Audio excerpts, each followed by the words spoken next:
All right, guys, thanks for being here. Just literally came right from the practice field, which is unusual for a Monday press conference, but given that it's Tuesday in my brain, it's only fitting. Obviously disappointed again, going back and watching the film from Saturday. I don't think we played well enough in all three phases. And, clearly when you allow that many explosive passes, you're going to lose a football game when you get 0 takeaways, when you turn the ball over twice, and then punt the ball poorly and coverage poorly, right, and give the opponent good field position. So, again, like I always said, it starts with me. I've got to do a better job as a head coach, making sure we're clicking on all cylinders, and clearly we weren't, and it led us to a loss. I always appreciate y'all's questions on things, and you asked about going for it on 4th and 5 with 9:55 left in the game, down 10, and I actually did research because like I tell you guys, it's my job to be better as a head coach and see whether it's, I don't care who second guesses me, I'm always going to check myself to make sure I'm doing the best of the ability to put our guys in. And over a 10-year period, you have a less than a 3% chance to win the football game if you actually punt down 2 scores regardless. So given those odds and why we do things, that's part of the analytics. And like I tell you guys, you can say, well, you still should have punted. That's great. Again, 100 out of 100 times, especially knowing that, less than a 3% chance to win the game if you punt it away. We'll go for it again if we're ever put in that situation. So I always try to look at those things and see, is it a better play call? Is it a different thing that we could have done? Clearly we weren't getting many stops on defense at the time. That factored into it, and knowing that regardless if you gave up a field goal in that situation, if they had gotten 10 more yards and gotten themselves within field goal range, you're still down 2 scores. Okay, and so if you punt it away and you're down 2 scores regardless, who knows how much time they could have run off the clock, and it makes it, like we said, a 97% chance of losing that game regardless. So all that factors into it, but at the end of the day, we didn't execute in any facet, and that's my job to get fixed in a short week. Speaking of short week, obviously with the election coming up, about a month ago, I can't give you the exact date, but we actually brought in some members of Shelby County to help us get our guys to pre-register and to register to vote and figure out the absentee ballots and voting, to make sure that we're at least educating them on the process. So if tomorrow they're either out of state and they can't vote, or the ability to have the opportunity tomorrow afternoon to go vote and exercise their right. We don't talk about candidates or any of that stuff. We just let them know the ability is there, and try to educate them on having that great right to be able to do that in this country. So now moving into Rice, the record is certainly not indicative of who they are and what they are.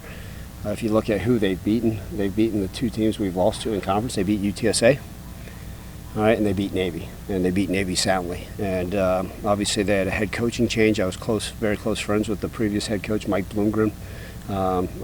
He's done a fantastic job, obviously built a great roster. They are, I believe, 10th in the country in least amount of sacks allowed. They've only allowed 8 sacks. They're going to catch and throw and get rid of the ball quickly. They've got dangerous players. I think their running back leads all of college football in receptions. And then defensively, I believe they have they're 11th in the country in sacks, I think, with 28. And then if my numbers serve me correct, I think they're also a top 15 or like 11th ranked pass defense in all of college football. So they've done a tremendous job. They've had some close games. You look at any of their games, early in the season, I think they stubbed their toe early, and they kind of found their rhythm. So I'm excited to be able to be back home in front of our crowd. 8:05 kickoff on ESPN2, but we need our fans to show up. They've been great so far at the home games, but we're going to need them there Friday night to be loud and proud, and we've got to have a great week and a short prep preparing for this Rice team in another conference game. Ryan, on the 4th downs in the second quarter, when you went for it, which obviously the analytics will tell you to do so, you don't have Thomas, who's your short down guy. You're smash mouth against a team that's really good against the rush. It didn't work. I think a couple times it didn't work the week prior. Do you have to kind of open it up now and look at different ways to convert on 4th down? Because I know you feel you can get a yard, but you haven't been able to the last couple games. Yeah, Greg, you're exactly right. I mean, that's as frustrating as anything. You look up into the weeks prior, we've been able to line up even against a dominant defensive line like Florida State's and go get a yard and a half, right, and just line it up. Hey, here's the play. Everybody in the country in the stands now say, there's where the ball's going, and line up and be able to execute and get that yard. The 2 plays in particular, like I even mentioned post-game, I tell you exactly why they didn't work for a variety of reasons, and it's easy. The biggest thing I'll always say, maybe better play call. That's certainly not on Tim Cramsey, that's on me.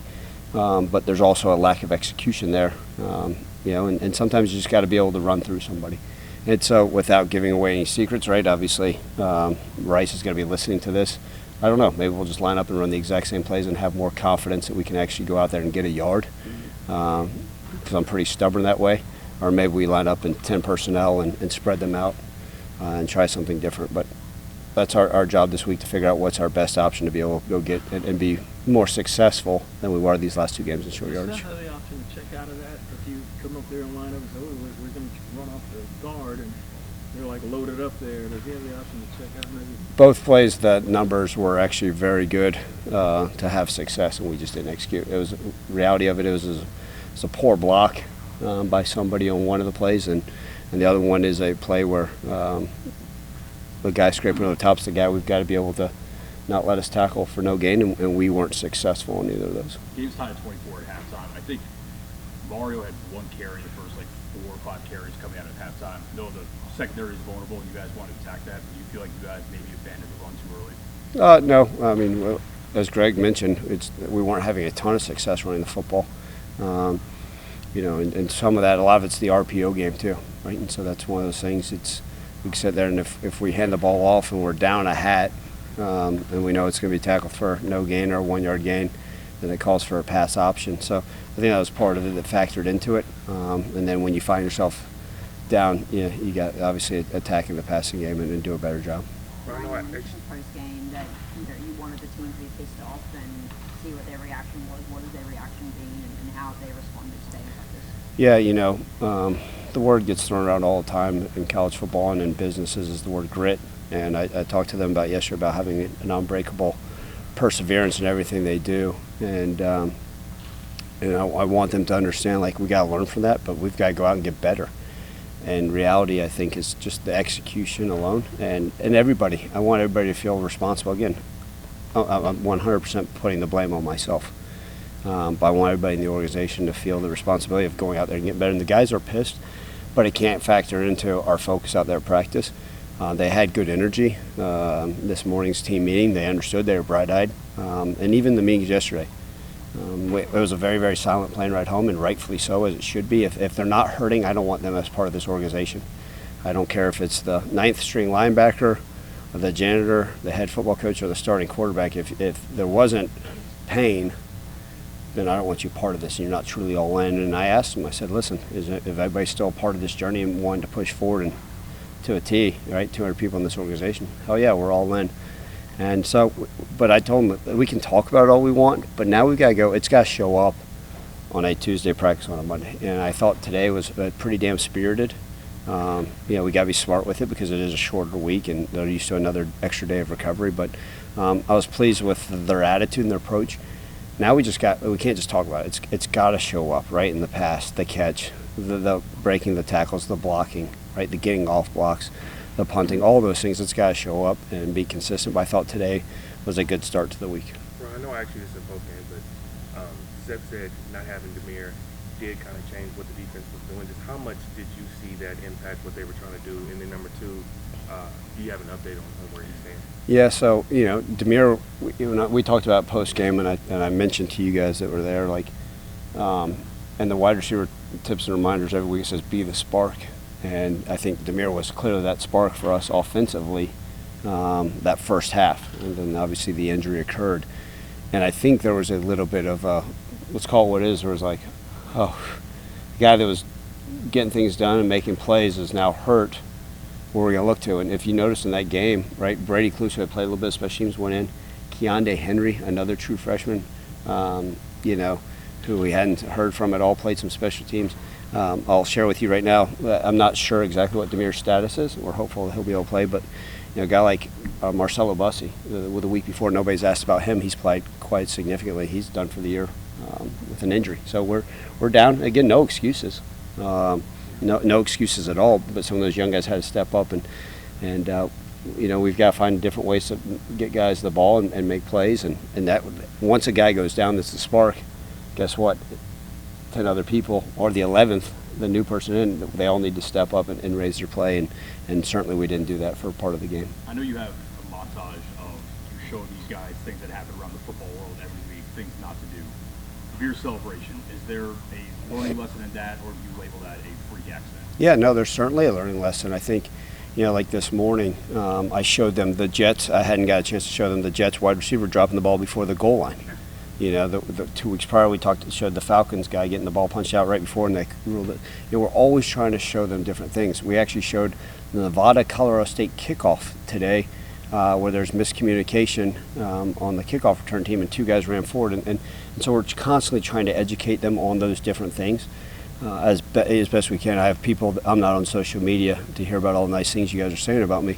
So I have people send me clips, hey, this would be worth showing the team. And that's an injury you got to learn from, right? We always hand the ball to the official and celebrate with your teammates. That's the one thing. Now the refs are allowing spinning of the ball. I don't like that. I'm still a traditionalist. I go celebrate with your teammates, jump up with them. If you're doing that and you get hurt, that's a different deal. And he knows it. He immediately said, Coach, that's not our standard. And I think our guys understand that. We've all seen it, whether it was it Gus Farrat that headbutted the thing and hurt his neck. We've seen other guys get hurt. There's all those things you can educate them on. And I'll give you a small example. Like, I think it was 6 years ago, everybody always says, why don't you let your guys wear earbuds pregame just to walk around the field? It was a USC wide receiver tore his ACL because he was overstretching on a goalpost and didn't hear someone yelling, look out, and another guy ran into him. So those are the little things we're constantly trying to educate the best of our ability. It's near impossible to prevent injuries from happening during the game. You certainly don't want them at unnecessary times. You always talk about after a game, fleshing and moving on, whether it's a win or a loss. After this game, when you went through that process, did it feel more difficult because of the way you lost it, because of the importance of the season? Yeah, we got our butt kicked. And so I don't want to, everybody knows it. It's not like it was a news flash to our guys. And so I said, it was like I said post-game to them, Jonah, in the locker room, like, man, I want this to hurt. I want there to be some suffering, because sometimes maybe you can grow from that, because like I said earlier, like, we've got to be able to feel the pain of this and make sure that we'll never feel that again. But then the next morning, what I told them is, when they came back in for their recovery and meetings is, okay, learn from this. We're going to watch this. And I told our coach, a lot of teams probably would have said, hey, let's not watch this. Let's hurry up and move on to Rice in a short week. But I wanted it watched. I want every clip shown to every single player and to learn from our failures in that game. And then when that's done, I said, now walk out the damn door and learn from this. And then when you come back in. And so where my concern would have been had today not been spirited, had they been holding their heads down low, had there not been a sense of energy. If that was the case, then man, that would be worrisome to me. But I think the guys understand, hey, all right, we learned from it. It sucked. And now we better move on to Rice, or the same thing can occur. Rice beat this UTSA team. Rice beat the brakes off of Navy, right? Like, it's not, what everybody, oh, right, they're a damn good football team. And so we've got to prepare, and I think our guys understand the sense of urgency that needs to occur. McCarty's played 4 games now. Is there anything about red shirt, or are you going to play the rest? I don't think so, given our situation at running back. I mean, I think, and I always ask the young man, I try to put them in their best situation. And, we've got guaranteed 4 games. And so, yeah, he's ready to rock and roll. It'd be one thing had we had 1 game left. I think he'll do whatever is asked because he gets it. And sometimes those game reps are invaluable. And like I've told you guys before, I bet, if I'm not a betting man, NCAA would come after me if I was, that they'll go to 5 years for everybody. So I think maybe within next few months, maybe in a year, they're going to say, hey, everybody gets 5 years to play football. And so everybody will be grandfathered in. And so I think he's got no hesitancy to go out there and play. Ryan, I know there's still a lot of season left to play, but given the expectations that were there coming into the season to make the playoffs, potentially go to the AFC title game, if you aren't able to do those things, does this kind of look as a failure to you for the season, or how do you judge it? Yeah, I mean, look, I'll look at the losses are inexcusable. No one, like I said all along, even the high expectations, and I appreciate that. I love the fact that we've turned the University of Memphis football program into a place that expects to compete for championships. I love that. I'd like to think I maybe have a small piece to do with why those expectations are. Certainly credit to Justin Fuente and all those great players, Mike Norvell and all those great players. But it's a wonderful thing when we have the opportunity to talk about 7-2 isn't good enough. That's a great thing. There's a lot of places out there that say, well, we'd love to be. And so, yeah, the 2 games are failures. And I know me, and I've got to be better with that. But I'm going to withhold judgment on whether saying the season is a failure, because we got a lot of football left. And what kind of head coach would I be if I said, hey, the season's a failure, but let's go play football? That's BS. So we've got a lot of football left to be played, a lot of pride. And guess what? We don't know. The crazier things have happened. We finished 8-6 twice here in my tenure as an assistant, and we went to championship games. And I get 7-2 is not good enough, and that's 100% on me. And we're going to work and hopefully win this next game, and that's all we can do is focus on that. And then when the season's in, we'll look up and see, and then have the conversations of if we didn't achieve the goals we set out to, then sure, it wasn't good enough. But at this point, all I can do is focus on the race. Thanks, Coach. Thank you, Thanks, guys. Coach.